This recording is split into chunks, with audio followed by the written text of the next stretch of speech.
I'm here to introduce our next speaker. Joshua Benton founded the Nieman Journalism Lab here at the Nieman Foundation in 2008 with the goal of helping adapt journalism to the internet age. Before coming here to direct this program, which he still does today, he graduated from Yale as the first person in his family to attend college. He built his first website in 1994 and started a blog in 1999, and has had decades worth of journalism experience over his career, working at both the Dallas Morning News and Toledo Blade, including time spent as an investigative reporter, columnist, foreign correspondent, and rock critic. While at the Morning News, he won the Philip Mayer Journalism Award from investigative reporters and editors for his work covering cheating on standardized testing in public schools in Texas. He has spent time reporting from numerous foreign countries and has been a finalist for the Livingston Award for International Reporting 3 times. He has also been a Pew Fellow in International Journalism, a Jefferson Fellow at the East-West Center, and was a Nieman Fellow here at Harvard in 2008. Please welcome me in joining Joshua Benton. Thank you. Thank you. How's everybody doing? This is, I think, the 11th year I've given some version of this talk, and I usually have a morning slot, so I'm dealing with the fact that you're kind of hungover. Now I'm dealing with a post-lunch lull, so hope we can have a good, vibrant discussion. Thank you very much for that introduction. A lot of this wonderful conference is about inspiring you about journalism, the potential of journalism, what you can do, what your peers and colleagues here have already done. I'm sort of the bracing dose of reality. The Nieman Lab, which I run, is essentially, I usually describe us as 85% newsroom, 15% think tank, and our beat is the future of news. So our job is to track journalism innovation at every stage of how news gets born. So how news gets reported, how it gets discovered, how it gets shared, how it gets paid for, which is a pressing concern these days. And I've been lucky enough to see a lot of great, talented journalists come in through this room. And my goal today is to tell you 10 things that I think college journalists should know about the media world today. All right? Before I click over to the first one, a quick show of hands. How many of you think that at least it's a possibility that you might try to work in journalism after you graduate? All right, good job. How many of you think you want to work in television or primarily in video? You folks are word people, I get it. Any photographers, photojournalists? Yeah. But generally reporting, writing, the whole bit, yeah, okay. Well, so I would just say if you don't know about Nieman Lab, I'm not just being self-promotional here. I would strongly suggest you go and sign up for our daily email because we send out all the most important things that are happening in the news industry. It goes out at 3 p.m. every day, and a lot of people find it very useful. All right, the first section of my talk today is about the business. For a very long time, it was traditional for journalists to not know anything about how the business worked. That was considered dirty knowledge. If you knew that furniture stores were buying ads in the newspaper, you might not do that deep, dark investigation into terrible furniture or whatever it would be. But now it's really important for journalists to understand what's happening on the business side, in large part because a lot of the news is pretty bad. The first point, the platforms are winning and publishers just do not know how to deal with that. When I say platforms, who do I mean? Who are the platforms? Yeah? Yep, exactly. Any others? Twitter? Google? Yeah. Have you guys ever heard the term the duopoly? In fact, it's Google and Facebook. You know, we talk about platforms broadly, but we really kind of mean Google and Facebook. So this is how a typical American newspaper spent its money before the web came along. So 1985. If you look at this pie chart, you can see that all the areas that money was being spent. Well, the first thing you'll notice if you're a journalist is that 14% went to pay for journalism, right? It's always been a very small share of the business. But you see production, 20%, distribution, 13%, and raw materials. So this is buying trees from Canada. This is putting gas in the trucks and paying the Teamsters to deliver it. And production is the printing presses, right? Now, one thing you notice is that these three take up fully half of the cost structure, right? So there were some publishers when the web came along and promised that suddenly distribution would be essentially free. You know, running a website costs a very small amount of money. Maybe what would happen is that half of our costs would disappear and we would just be swimming in revenue. That did not turn out to be the case. As this chart illustrates, This is newspaper print advertising revenue over from the 1950s up to 2014. You can see, one thing you see is very cyclical, right? Newspaper advertising is very responsive to market conditions. So when times are good, companies are spending a lot of money on advertising. When times are bad, the reverse is true. So you see a pretty wavy set of lines here. You see the dot-com boom here. You see a small recovery, and then you see this. And it's not too hard to see. This is Google's revenue. That's Facebook's revenue. This chart hasn't been updated in a couple years. Now it would be Facebook's around $40 billion. So the impact of that has been pretty clear on newsrooms. In 2007, when I came here as a Nieman Fellow, American newspaper newsrooms employed about 55,000 people. By 2015, it was down to 32,000. The organization that produces these numbers stopped after 2015, I think fundamentally because it was making everyone very sad. And you have situations where there was a strongly worded editorial that ran yesterday advocating for the Denver Post to be saved from its owners, an editorial that ran in the Denver Post. This is the editorial board of the Denver Post calling their own owners vultures in a headline.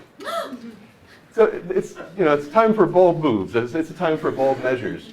And this was a visual they used to illustrate that. This photo was taken in 2013 when the Denver Post had just won a Pulitzer Prize. This is the newsroom. And you can see the size of the newsroom today. All the people who are shadowed in black are people who have left the newspaper. And you see this in markets across the country. Why is it that the arrival of Facebook and Google so decimated newspapers? The best way to think about this is that a newspaper knew very little about its customers, right? You were essentially an undifferentiated mass. Now you knew the address that you were delivering the newspaper to, you knew their credit card number, which comes in handy, but you didn't really have good data on whether someone just read the sports section, or whether someone deeply read that 5-part series, or whether there's someone just tosses the news out immediately and just gets the advertising circulars that were included in the paper. That's very different from what Harvard former student Mark Zuckerberg knows about you. I guess you can't be, I don't know if you're an alum if you drop out. So Facebook knows who you know, right? They own your social graph. They know exactly how your network of relationships works and how it interconnects with your friends' relationships. It knows where you've lived, what content you like, what you buy, where you shop, the websites you visit. The like button that you see on news articles, even if you never interact with it, Facebook is able to tell that you're reading that article and connect it to your profile. Google, on the other hand, simply knows everything you've ever searched for in your life. That's not a potent data set or anything. If you use Gmail, they know who you email, they know what you email. If you have an Android phone, they know all the apps that are on it, the locations you've searched for in Maps, what you chat about in GChat or other app platforms they use, and all the videos you watch on YouTube. And both these companies know this across devices across years. That's an incredibly potent way to target advertising. And the fundamental change that Facebook and Google brought was the ability to target advertising in very narrow psychographic ways. And it's very difficult for newspapers to compete with that. The result is Facebook, aside from the advertising benefit, they've built products that people really like using. In the United States, the average American now spends 50 minutes a day using Facebook products. 50 minutes a day. Think about the things you do for 50 minutes a day. Like, it's a short list: sleeping, eating maybe, going to class. It's an amazingly dominant part of our lives. This is data from 2016 showing the sources of traffic to American news sites. It's from a company called Parsley. And you see here, this is Facebook, and this is Google, and this is every other site on the internet, right? So both Facebook and Google at this time were each driving about 40% of the traffic to news sites.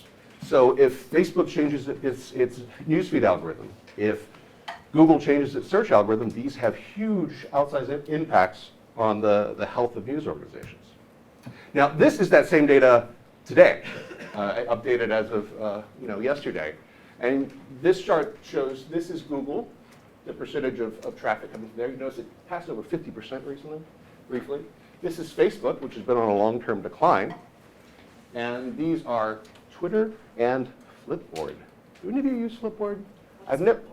See, yeah, I've never met a Flipboard user in the wild, but this, for whatever reason, they have been on a growth kick. I'm unconvinced. And the reason why this decline has happened is that Facebook has essentially decided that it kind of wants to get out of the news business to a certain degree. You may have noticed that Facebook has gotten in trouble for news content and news-like content that it shares. So in January, most recently, Mark Zuckerberg announced that they were going to purposely lower the amount of news content on the platform. And as you can imagine, that has significant impacts on publishers.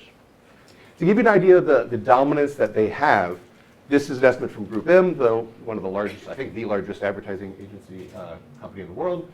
And their estimate was that if you exclude China, of all the digital advertising dollars in the world, 84% of them go to one of those two companies.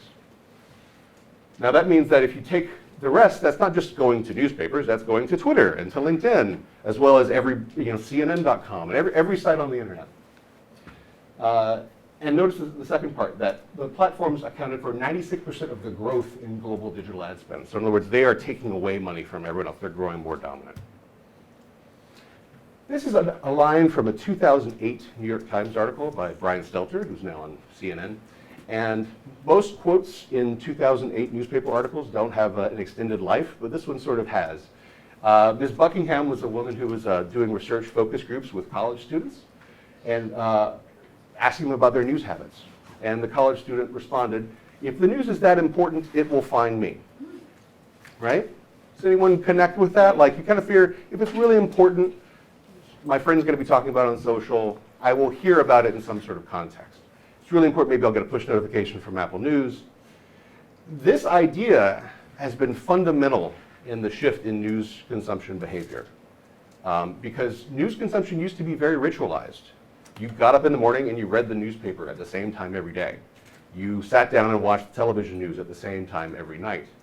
Now that news has sort of been something that bumps into you at various points through the day, it has really given the power to the platforms that control that bumping into process. Many fewer people will decide, I want to see what the Boston Globe has to offer today, for example. So the enormous power that Facebook in particular has gathered has led to a number of changes and attempted changes in how we get news. 2015, 2016, we saw a real big push towards distributed content. This is essentially Facebook going to publish and say, hey, it's great that it's really cute that you have your own website. I mean, that's adorable. But, we have all the people, right? So why don't you just publish inside of Facebook in a special Facebook format? And other platform companies, Apple and Google, did similar sorts of things. It's unclear how well this has worked out. A lot of publishers have sort of retrenched themselves. In terms of power, you also have the fact that Facebook can decide what is appropriate for a large share of the human race to see at any given time.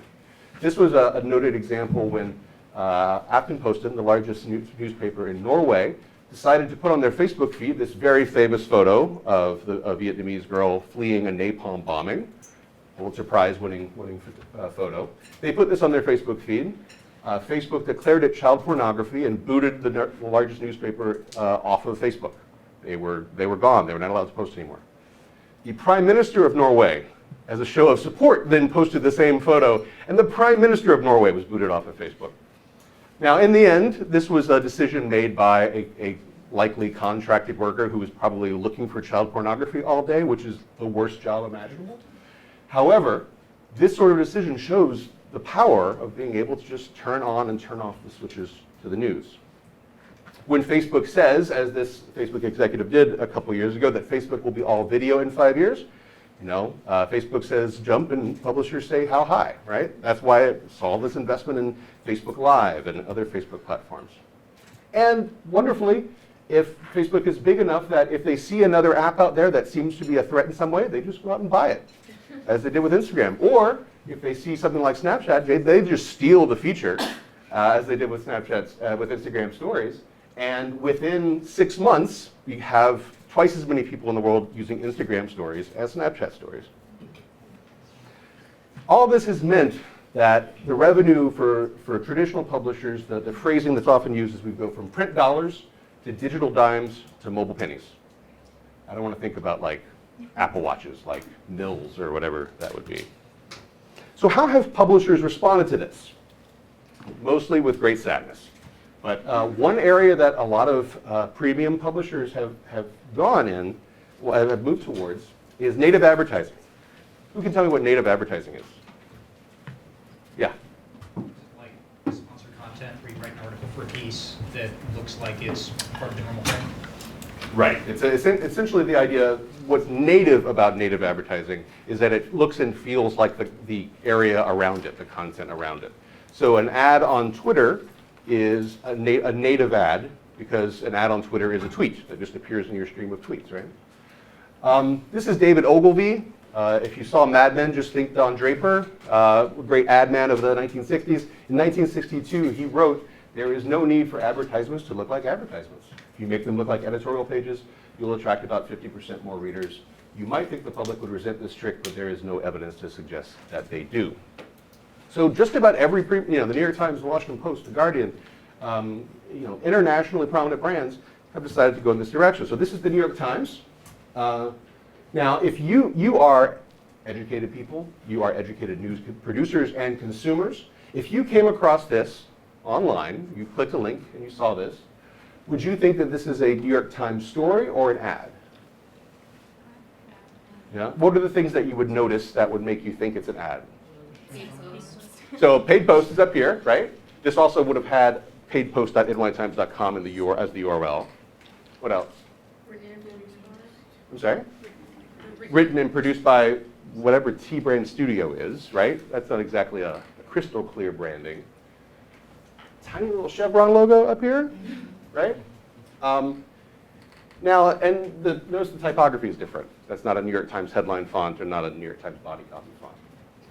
So the New York Times, we see this, or at least at the very least, we see this when we are prompted to see this. I'm not sure that other people see this. And the New York Times is sort of on the better end of this. This is how Forbes handles it.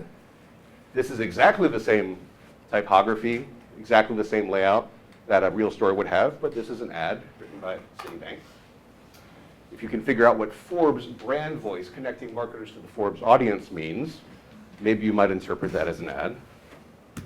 And of course, BuzzFeed. They've sort of recently reached the limits of this model, but or at least gotten near it. But essentially their entire business model is we create content we create ads that look like content. We're very good at it. And we reach a young audience, and we're going to be able to sell our expertise to marketers.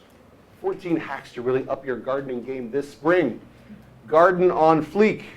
You can tell this is a 2015 story because on Fleek is in there. But I don't think a lot of people seeing this would necessarily see that, Miracle-Gro wrote this, and that a number of the hacks weirdly involve buying Miracle-Gro products. I show these in particular because these were part of an academic study that was done showing news content and advertising content to regular people. And overwhelmingly, in these three examples, people identified these as stories, as journalistic work product. Why is it, do you think, that these incredible brands that have 100+ year of reputation in many cases would decide to do this? Any ideas? Yeah. They're reaching a new audience. And also, I imagine it's probably a lot cheaper than paying for a print ad or magazine. Well, digital ads are certainly a lot cheaper, but advertising on Facebook is certainly a lot cheaper than what these publishers get paid. What it really comes down to is that publishers have realized that they have no way to compete with Facebook on Facebook's terms or Google on Google's terms. They're never going to know more about their audience than the duopoly knows. So they think, what's their asset that they can use? And their asset is their brand. So they have been very willing to lend the equity of their brand to advertisers, which I think comes with a fairly obvious set of journalistic questions. All right, number two. That was a long number one. Smartphones have taken over, and we are waiting for what comes next. It is easy to forget how transformative these little devices in our pockets have been. This is the photo that I like to use to show it. This is in 2005 when Pope Benedict was selected as Pope in St. Peter's Square. And this is 2013 when Pope Francis was selected. Do you notice any distinction? Is there anything different about these two photos? That is an enormous amount of technological and social change imposed in a relatively short period of time. The vast majority of publications in the United States and Europe at least have reached what's sometimes called the majority mobile threshold, which means that they get the majority of their visits digitally from mobile devices. But in a lot of cases, they're still getting less than 10% of their digital revenue from those users, right? The ways in which most publishers make money, banner ads, work not as well on the little device in your pocket. So why is it that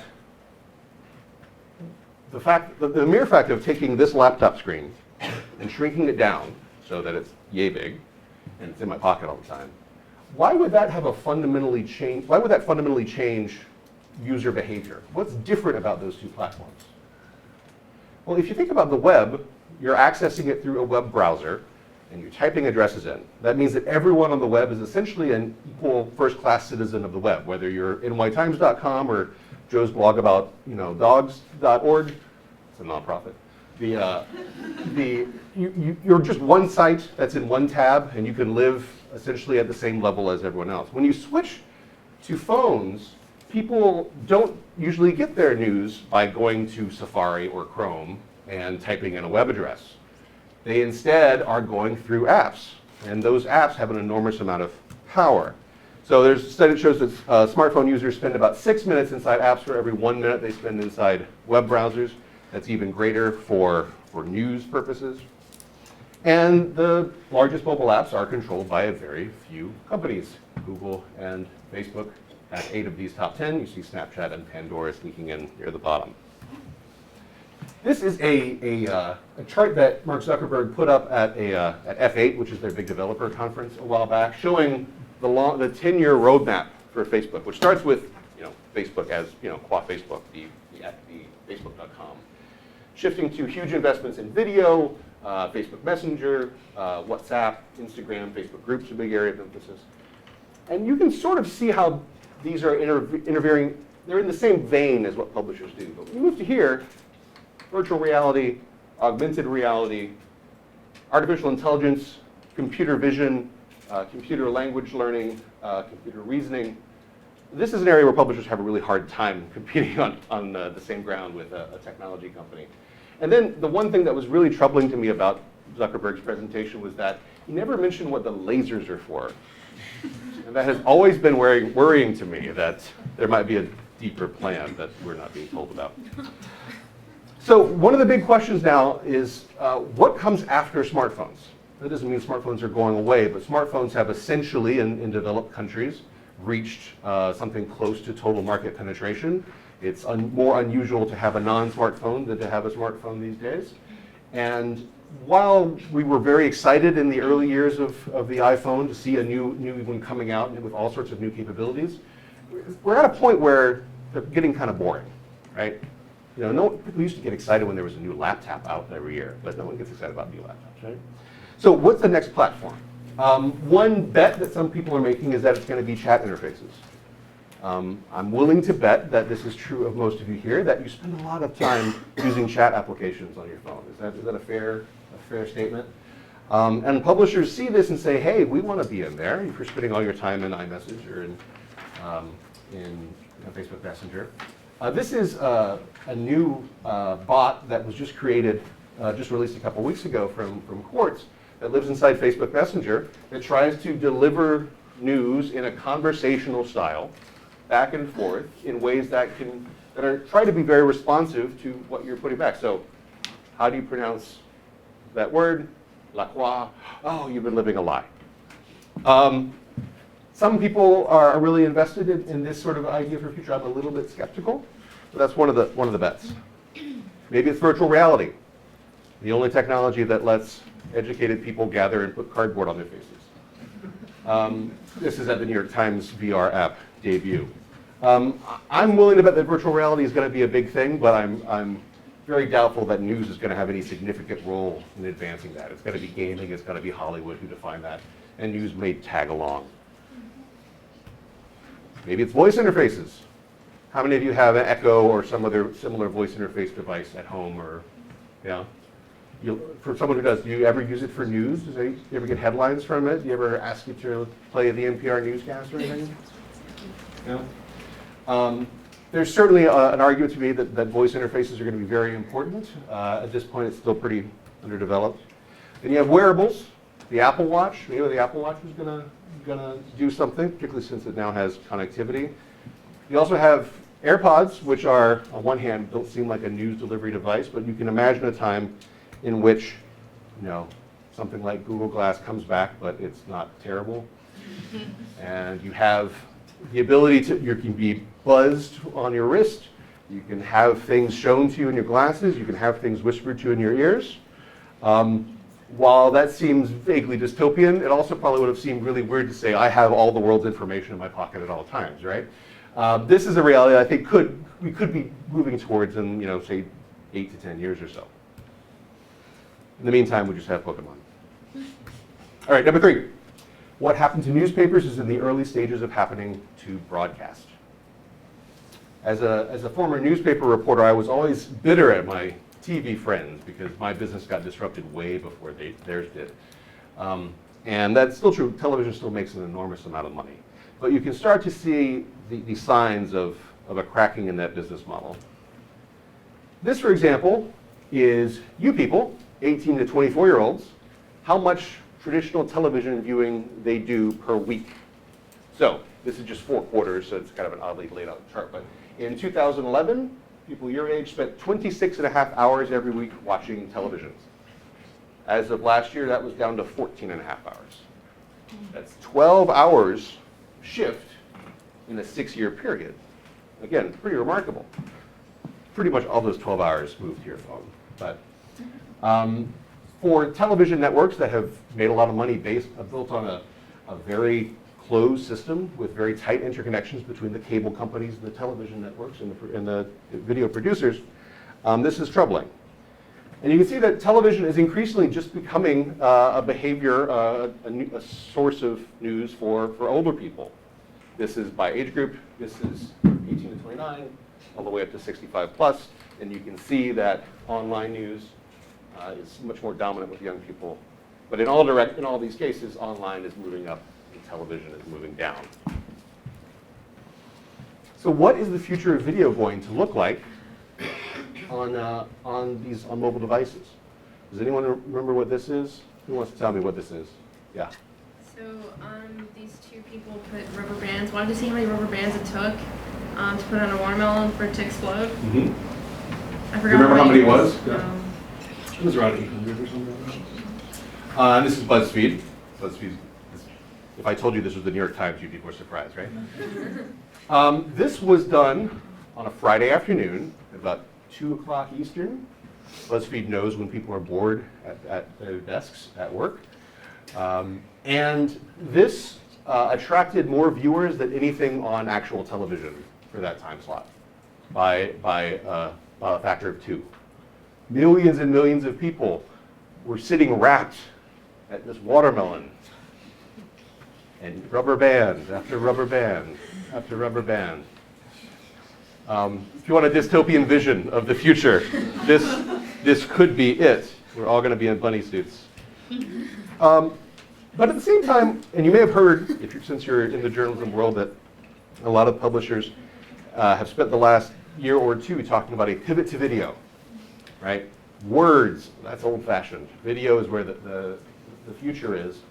And in a lot of ways, that was a pivot to Facebook, because Facebook was really favoring video in the newsfeed. But there's been a fair amount of research. I'm curious your guys' opinion on this. It's a little, maybe you're not the best group since you all want to be word people, which is fine. I'm a word person. But there seems to be a different opinion about the degree to which people, young people in particular, want to consume news video, their news in video form versus in text form. What do you guys prefer? Is anyone who wants to chime in? You want text or video? Text first, and then like radio or podcast second over video. Okay. Why do you like text? As opposed to video. What are the things that are bad about video or good about text for news consumption for you?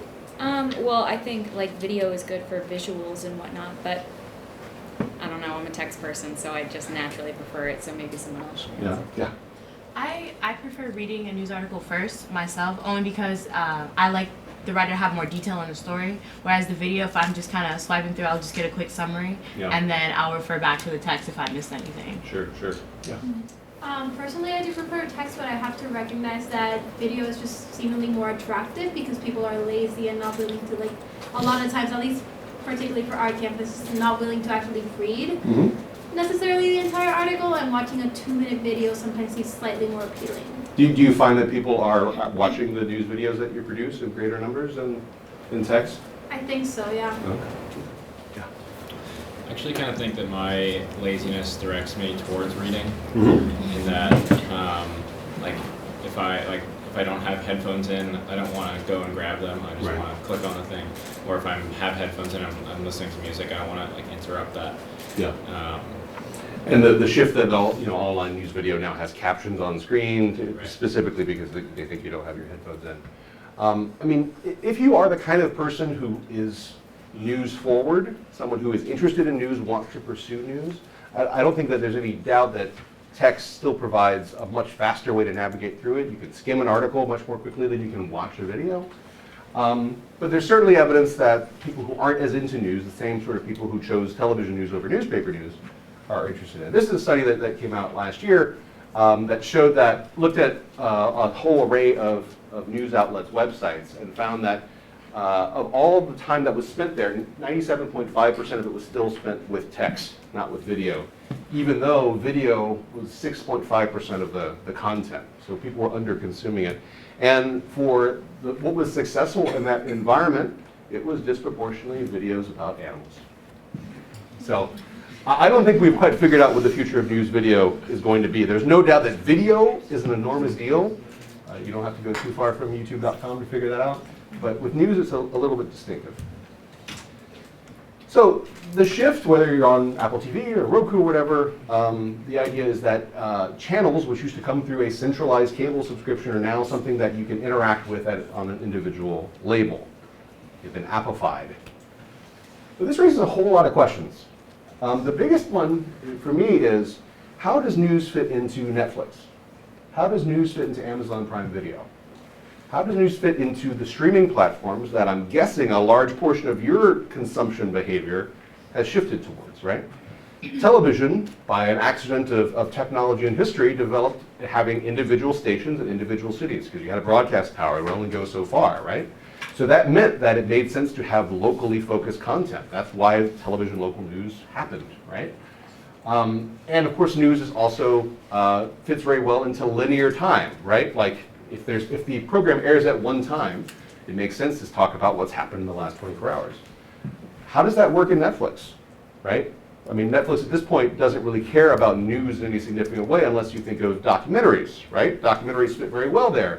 Documentaries can be viewed at any time. They are longer form, sort of a lean back experience. But does daily news fit into that model at all? I don't think that we've seen that yet, and that's a very big question because you folks probably don't watch a lot of broadcast television anymore. Related to that, is there any place for local news? What we've seen overall is a general trend away from people being interested in local news and towards national news. New York Times, the Washington Post, they're doing great. Local newspapers not doing as well. Again, if we are getting rid of the distribution system that incentivized local television news and video news, how do you find out what's the profitable model for someone to say this is what's happened in Hartford recently, right? When you could just be addressing everyone who's not in Hartford. And finally, you may have been seeing some of the news around Sinclair, the conservative television chain that recently had all of its anchors speak in a drone-like tone and talk about the evils of fake news over on Channel 6. Sinclair, because of a variety of regulatory changes, is able to buy up many more stations than they used to be able to. And while local television used to be fairly strictly regulated because the airwaves were constrained, there were only so much room for so many channels, are they going to Fox Newsify what has up to this point been a relatively unideological space, local television news? I'll just mention, you're going to talk about podcasts a little bit later, but a similar sort of switchover is happening in terrestrial radio moving to podcasts, right? You're shifting paradigms about the kinds of content it makes sense to produce, about the timing for the production of content, and it's raising a whole set of questions. Number 4. You will never have a more captive audience than you do today. I mention this in part because it's something I think is useful to remind college newspaper people of. You are producing news and information that is specifically tailored for an audience of people who are a lot like you, right? There's a lot of diversity within any college campus, but they're all, they're about the same age, about the same set of interests. They've all decided to spend $60,000 in the same place. And there is something to be said about the amazing capacity for an individual college to change the way that college journalists think about what the news should be, right? This is probably not as true anymore, but even just a few years ago, one of the very last places you would ever find a 19-year-old person reading a print newspaper was in a college dining hall, right? Even if you say that not a lot of them are picking it up, they're not picking up, the Des Moines Register either. And related to that, I think there's been some progress on this in recent years. But college newspapers are really some of the most conservative places in journalism. I don't mean politically conservative, obviously, but I mean sort of culturally conservative, right? You editors cycle through, you're in your job for a semester or a year. You have an alumni community who is often very interested in how things were in the old days and resistant to change. The college newspapers are sort of entranced by the nightly production cycle. It becomes a social activity as well. And what's happened is that at a time when your consumption behavior has shifted to be incredibly digital, your news production behavior is still very old school. There are plenty of good reasons for that, and I'm not saying shut down the college newspapers or anything like that, but I think it's something to be very cognizant of as you're going through your work. Because you're going to be entering an environment, if you go work in journalism, even if you go work for another newspaper, where the concept of what's most important is going to be pretty different than what is true at most of your campuses. All right, let's talk about your career. 5, your social media presence is an ongoing audition for work. Now, I don't mean this in the terrible way that you can never have a picture of you with a red Solo cup because that means that some future employer is going to find it and ban you from ever doing anything. I mean in the sense that one thing that someone who's hiring a journalist is looking for is the quality of the produced work, right? They're going to look at your clips, they're going to look at your video packages, whatever it may be. But they're also going to Google you, and they're also going to go look at your Twitter feed. And they're also going to see what traces you have left around the internet. Not to try and ding you for some terrible thing you used to do, but to see what's the life behind this person, what's the personality behind this person. Does this person show that he or she is busy consuming lots of interesting information and reflecting that back to their audience? Just be conscious of the fact that someone who is going to be looking to hire someone is going to be interested in you in a much broader way than the products that you produce at your college paper.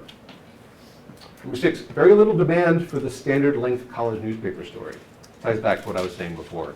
You're being taught very well, as people at journalism schools typically are, to produce a specific form of content that isn't necessarily what the market is looking for right now.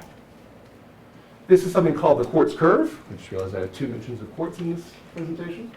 And the quartz curve is their belief that on the internet, short content can work really well. Long form content can work really well. But this sort of deadly middle is what newspapers and television stations, frankly, were previously taught to produce. I mean, think about it in the form of video. A 20-second social video or a 20-minute, documentary, right? The minute 30 TV news package just fails completely online, right? So be very cognizant of different forms of content. At Quartz, they have a thing called the Things Desk, and their idea was this is specifically to produce things that are not stories in the traditional sense. So it could be a surprising factoid or statistic, a chart that shows a trend, a photo that you have to look at, et cetera, et cetera. And things are always just one thing. Very, very iterative. So when I think about the kinds of work that you want to get really good at producing, it's a much broader array of work than another news story, right? So doing work on social platforms, the kinds of things I was talking about, being good at aggregation and curation, something that you can show on your Twitter feed, podcasts, email newsletters, long form. These are all areas that you can show what you can do, and that I would really encourage you to add to your practices. Because otherwise the bots are coming, right? The Associated Press now has bots writing all of their minor league baseball stories, all their college baseball stories. Because a baseball box score is something that has all the data you need to write the story. It tells you when the home runs were hit and so on. So they can take that formatted data and just spit it out. Companies don't really have humans writing most earnings report stories. You know, Apple, made so much money in the second quarter because, again, it's a very formatted piece of data. You want to be able to stand out in ways that, sort of rote work doesn't allow. I tweeted this 2 years ago and some people liked it, and I think it's still broadly defensible. If I were a young person trying to break into journalism today, I would be very interested on showing I'm an expert at something by having a very smart curated email newsletter. I would want to engage on Twitter, because for better or worse, that's where journalists spend their time. Doing freelance work, showing that you're good at the simple idea of coming up with story ideas that match a particular publisher's editorial model and executing on them. And Medium posts. And I say that just because a huge amount of the work you need to do to impress your next employer is going to be work that your current employer has no real interest in. You're going to have to go outside of the requirements of your job to do work on the outside, to do the kind of work you want to do. And I just highlight my friend Nick here as an example of this. Nick was a board Business Insider researcher in New York, and he heard some podcasts and thought podcasts were awesome, wanted to know a lot about podcasts. He started getting really engaged in podcasting and realized there was no one covering podcasting. There was no reporter anywhere whose job it was to cover this remarkable growing field. So he decided, I'm going to do it. He started a free weekly email newsletter called Hot Pod, which very quickly, within a matter of months, became the definitive, the paper of record for the podcasting industry. A huge number of podcast companies now time their new announcements for new shows to Tuesday morning because they want to get in Nick's Tuesday morning newsletter. He's now built this into a business. He has taken an idea, an observation of a hole in the marketplace, and figured out a way to fill it. And that sort of entrepreneurial thing, when people talk about entrepreneurial journalism, they think you're going to go start a business and you're going to come up, get investors and, go get VC money or anything like that. I mean, entrepreneurial can also be really important in a smaller way, right? Seeing opportunities and going for them. And as I said before, you will go a lot farther if the kind of material that you create has some relationship to the kind of material you consume. Don't let the gap between those two get too large. And you'll probably need to do a lot of your most ambitious work on your own. Number 7, if you have any interest in programming at all, learn to code. The important thing in there is if you have any interest in programming at all, there's some people who think that every journalist needs to learn how to code. I don't think that's correct. There's no particular need for really bad code, right? Or code that really people have no joy in producing.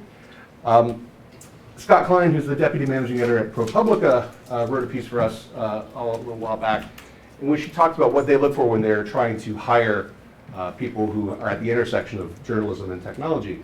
He says there are a bunch of skills required, but they really fall into 3 buckets: coding, design, and journalism. Recruit people who have at least 2 of those skills and be willing to teach them the third.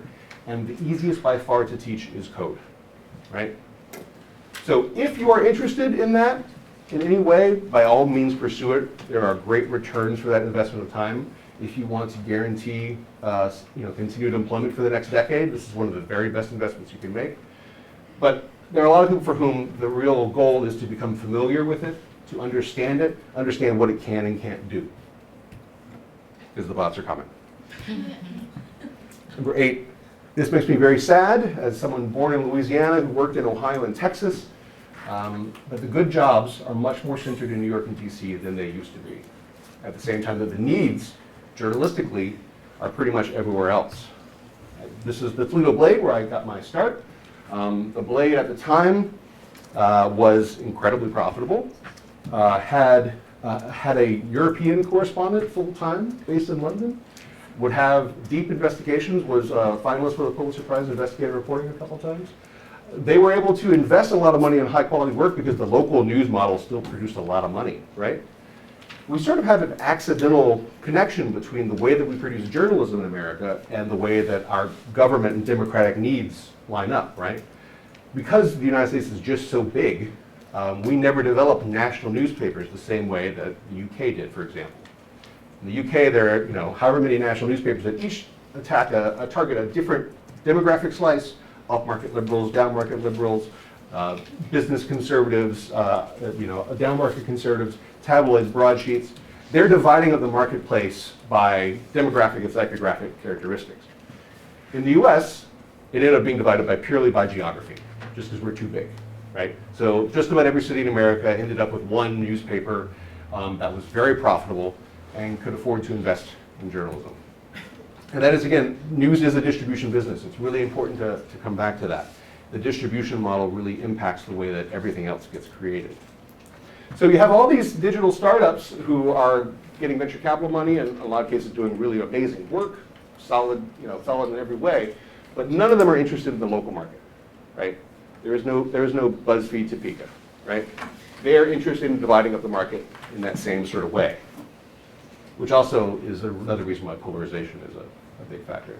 I just did this last year and just looked at on journalismjobs.com where the jobs were for newspapers, television, and for digital, and you can see they're much more concentrated in New York and DC. The corollary to that is, while I would like to say that you should all go work in your own private Toledo, it's really important, if you can, to work in a place that has some sort of ambition. One of the worst things you can do from a career point of view is to work at a place that is just having to manage its own decline. That's something that I would use to describe most American newspapers, for example, because it's very difficult to figure out how to build what comes next when you're busy trying to figure out how to tear down what currently exists. You know, a decade ago, a lot of people were concerned that newspapers were going to be shutting down en masse in America. That turned out to not be the case. We have almost as many newspapers today as we did a decade ago. But what's happened is they've all shrunk another 5-7% year after year. And it's really meant that very few of them have been able to orient themselves in any sort of forward-looking way. The big question that I think I would love for one of you guys to be the people who answer it, how can we reach the low-interest news consumer? You were talking about video before, like when newspapers were the dominant form, you needed to be actively interested in it. That meant that people who were interested in politics, for example, would consume a lot of content. People who weren't didn't. Television comes along, and suddenly there's a lean-back way to get lots of news, and you end up bringing in all sorts of new people into the political process. We are doing a great job, I think, as an industry and as journalists, to create products for the high news interest consumer. If you want to curate your Twitter lists down to the nth degree, if you want to sign up for the right email newsletters, if you want to get the right alerts, if you want to understand one particular sector and devote attention to it, this is the best ecosystem of information that's ever existed in humankind. But there are a whole lot of people who just go to Facebook and scroll, right? What's the product that we can create that will actually reach those people? Number 9, publishers need people with journalism instincts in the technology and business side as well. There are a lot of people who, one other thing about college newspapers in my experience is that they have a lot of jobs that are traditional newsroom jobs, traditional newsroom style beats, and people who are good at that. An actual newspaper, remember, only 14% of their money is being spent on editorial. They have product teams, they have business side folks, they have ad salesperson, they have strategy teams. And there are a lot of people who have journalism instincts but an interest in that side for whom there are lots of opportunities. There's a huge opening for good people who understand journalism, understand the values of journalism, to bring that into that space.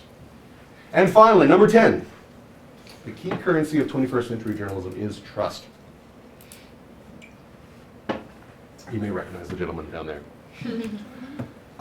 Quick story. I'm from a small town called Rain, Louisiana, about 6,000 people. It is the frog capital of the world. I hope you all come down for the Frog Festival sometime. I have competed in the frog jumping contest. My frog won one and then did not win it again. This gentleman here on the right is the mayor of Rain, Louisiana, a man named Chuck Robichaux. He is, I've never met the man, but he's the mayor. He has a decent reputation in town. He's been reelected. I was looking at his Facebook feed the weekend before the 2016 election, and these are all stories that he shared. Pope Francis shocks the world, endorses Donald Trump. Obama admits he was born in Kenya. And a lot of stories indicating that Hillary was actually murdering people left and right. These were all very popular stories. The Pope Francis story was shared over 1 million times on Facebook alone, was viewed by tens of millions of people. And there's actually been polling data that shows that a decent number of Trump voters actually do believe that Pope Francis endorsed Donald Trump and that it was an important factor in their decision. These are a few more I just enjoyed. John Podesta's Satanic Dinner, warning graphic content. WikiLeaks confirms Hillary sold weapons to ISIS. And I love this. Nasty surprise, Obama told Americans that their freedom is over and New World government is taking over. Like, that's the thing you would just find in your newsfeed one day, as opposed to, well, what a nasty surprise. Americans, your freedom is over. There has been an enormous amount of academic research and hueing and crying and op-eds written about the issue of fake news since the election. I'm going to go through this pretty quickly because I still have a few slides left. But you can see here, this is a study comparing the German presidential election to Michigan Twitter users for the 2016 election. Professional news and fake news were shared on Twitter in roughly the same quantity. The study that showed that the average American saw and remembered, according to this estimate, about 1.14 fake news stories during the last cycle, 760 million instances of a user clicking through on a fake news story. This more recent study from Brennan Nye and others found that about 1 in 4 Americans visited a fake news site in the month before the election, and noted that the concentration of that consumption was very much on the most conservative users. Why are people producing fake news? Some people want to influence an election, Russia. Other people want to make money. There's a town in Macedonia where the biggest industry is people writing fake news for American conservative audiences. Because in Macedonia, you're happy to take that little bit of ad revenue. These businesses, the ones who are doing it non-ideologically, they will often have liberal sites and conservative sites that will be in parallel. They'll just tweak the headline a little bit, save the energy to have to produce original fake news for both sides. And the result of this, and I would say also the result of President Trump abusing the term fake news in a pretty disastrous way, is that 64% of Americans now say that there's a great deal of confusion about basic facts of current events because of fake news. We have really gone through a period in which, in the Bush years, Bush presidency, we had a lot of liberal sites created. In the Obama years, we had a lot of conservative sites created, understandably in both cases. There are very few mainstream, straightforward digital news operations being created anymore. If you look at the emoji that appear under Facebook posts, and you track what are the ones that are the most used, the heartwarming news is that the love emoji wins out. It is the most used emoji, unless it's political stories, in which case it's the angry emoji, right? This shows over a lengthy period of time, any political science majors in the house, this is the distance that people feel from the views of their own party. This is the distance that people feel from the views of the other party. In other words, it's not that people love their party so much, it's that they've grown to increasingly hate the other side. Does any political science people know the name of this phenomenon? Negative partisanship, right? This is a partisanship that is based around seeing the enemy as darkly evil. This is my favorite chart to show this. This is asking Democrats and Republicans in 1960 and again in 2008, would you be upset if your son or daughter married someone of the opposite party? In 1960, that's cool, whatever. Oh no, my daughter's not marrying a Republican, right? Not marrying a Democrat. This is a poll that just came out earlier this week, finding that now, because fake news has become something that is labeled increasingly with news you don't like, more than 3 in 4 Americans believe that traditional major TV and newspaper media outlets report fake news. 31% say it happens regularly. You're just making up Pope endorsements all the time. And note that 65% of Americans said that a story could be fake news and not have any inaccuracies. It could be completely accurate, but the editorial decisions behind it could render it fake news. This was a poll done of college students, asking what percentage of the news that appears on your Facebook feed do you think is fake news? The average answer was 48%. Fake news is a problem, but it's not that big of a problem. What the actual effort to push fake news has done has created this enormous blowback where people think that fake news is a giant phenomenon and that mainstream media is really indistinguishable from the producers of fake news. This is a study from the Reuters Institute asking people why they avoid news. These are people who just don't consume news. And you'll see that liberals avoid news in the US because it makes them mad, understandably. Conservatives avoid it because they can't rely on it to be true. Now this general idea that conservatives have less faith in media than liberals in the United States is nothing that is universal. In the UK, it's the opposite. Conservatives have significantly more trust in mainstream media than liberals do. This is an amazing chart for me. This is looking at the UK, Germany, and the United States, and looking at each of the major a lot of the news sources in each country. The size of the circle is the size of the audience. So the BBC has a very large audience in the UK, as you might imagine. And the location on the chart is not that the outlet is conservative or liberal. It's saying that the audience of that outlet is conservative or liberal. So in the UK, if you're reading the Daily Mail, you're very likely to be a conservative. If you're reading The Guardian, you're very likely to be a liberal, right? Relatively evenly distributed. Germany, even more tightly constrained. Not a huge difference here. This is the United States. Other than Fox News, the consumers of news for every other major news source are significantly more liberal than they are than average. And this is in the United States, where of these three countries, the smallest percentage of people would say that they are liberal, right? More Americans identify as conservative than as liberal. This is, the liberal media over here. And there's just this real sense in which conservatives are radically under-consuming mainstream news compared to liberals. And that has engendered this trust biofeedback loop. So are people going to pay for news online? Well, there was a big increase in that, but it's mostly among young people, mostly among liberals. If you look at the overall trust that people have in news in the United States, we are down here, right next to Hungary.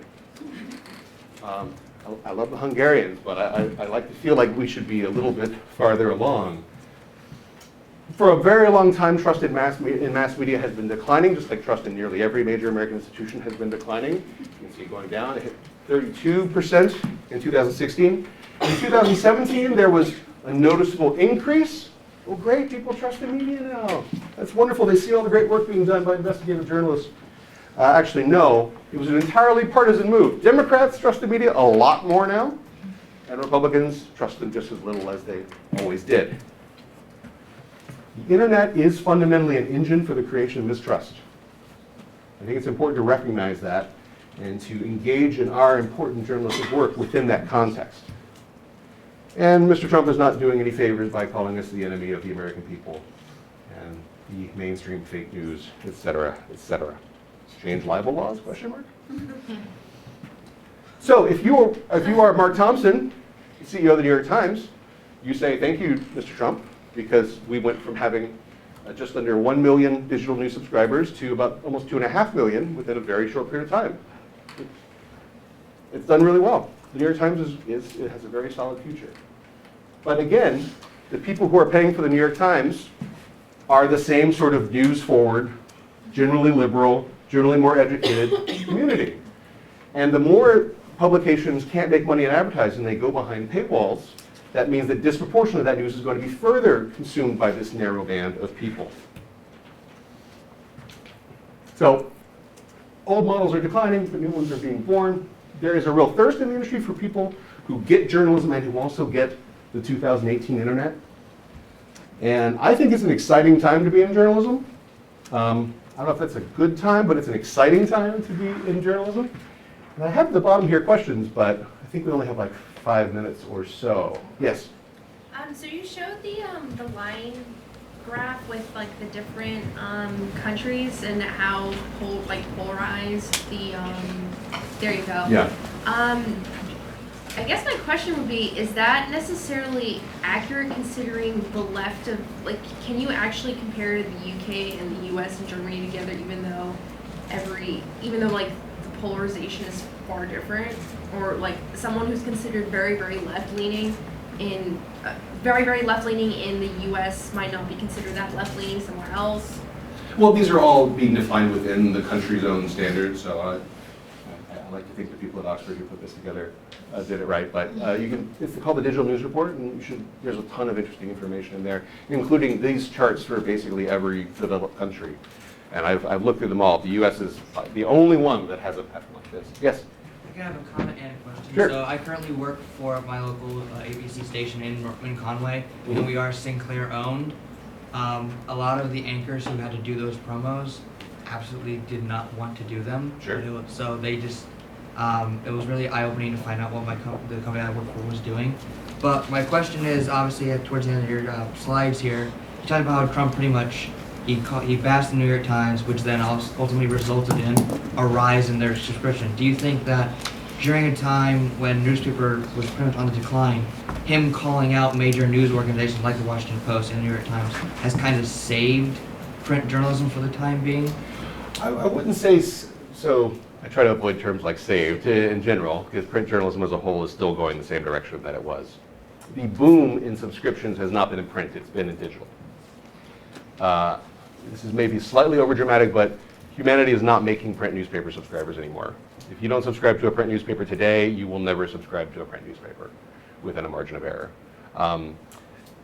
Frankly, I don't care. I worked at newspapers. I don't care about the survival of print. I care about the survival of something like a newspaper newsroom that has substantial resources and a substantial mission to provide local or regional or national accountability on important issues and tell the community about what they are. If that happens in digital, that's great. But the unfortunate thing is that local papers have seen none of that bump, right?